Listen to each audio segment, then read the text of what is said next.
Hey there, I'm Brandon. This is the Dirt Church Devotional. You know what one of the most important components in life is? Timing. Yeah, timing. In an engine, bad timing is going to do some problems. Best case scenario, it's just going to run bad. Worst case scenario, you're going to have a catastrophic failure. Parts are going to break and things are going to seize up, and it's going to be bad. When you're riding, you got to know when to hit the gas and when to hit the brakes. You got to know when to feather the clutch and when to dump the clutch and when to pull the clutch in. My goodness, even Kenny Rogers knew that you had to know when to hold them and when to fold them. Timing is incredibly important, but not just with engines and racing, but with life. In Joshua chapter 5 is in my opinion, one of the worst stories about timing. Joshua chapter 5, the Israelites are being led by Joshua. Moses is dead. They've come across the Jordan River. It was at flood stage, and when the priest stepped in, it stopped flowing, and they crossed over to the promised land. Man, the 40 years in the desert is over. They're standing in the promised land now. And then the river goes back to flood stage. And at that point, in Joshua chapter 5, verse 2, God tells Joshua, he says, I want you to make some flint knives and circumcise all the men. Why? Well, because they hadn't been circumcised while they were in the desert. All the men that came out of Egypt had been circumcised, but those that were born in the desert had never been circumcised.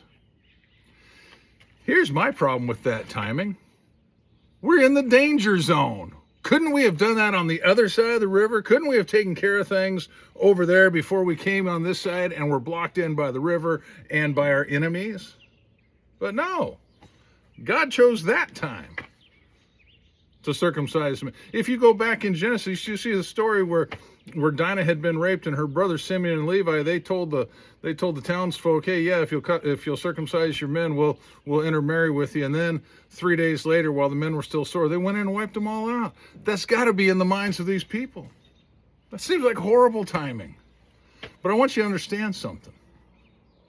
For 40 years, the people had walked through the desert experiencing the grace of God. What do I mean by that? Well, God had made the command with Abraham that any male child that wasn't circumcised on the 8th day after his birth would be an outcast, would not be allowed in his people. Couldn't be part of the Israelites, couldn't be part of the community. Yet for 40 years, God said, okay, I got you. Okay, we'll deal with this later. Okay, you see, grace is getting what you don't deserve. And for 40 years, God led them with grace and mercy. But once they got into the danger zone, once they got into the spot where they had nowhere to go, nowhere to run, nowhere to hide, and they were going to be really susceptible, God said, this is when I want you to do it. What was God doing? He was saying, will you trust me? Will you trust me at a critical time? Will you trust me when you don't understand? Will you trust me to put yourself in a bad position and honor me? You see, verse 1 of chapter 5 says that all the kings and all the people were terrified of them. Their hearts had melted with fear because of everything that they had heard about the God of Israel.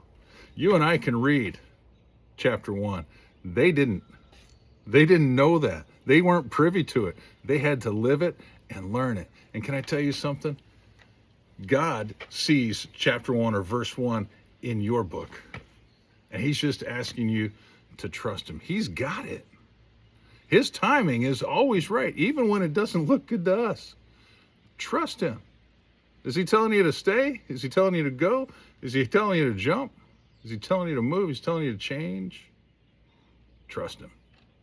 Chew on that. We'll talk to you next time.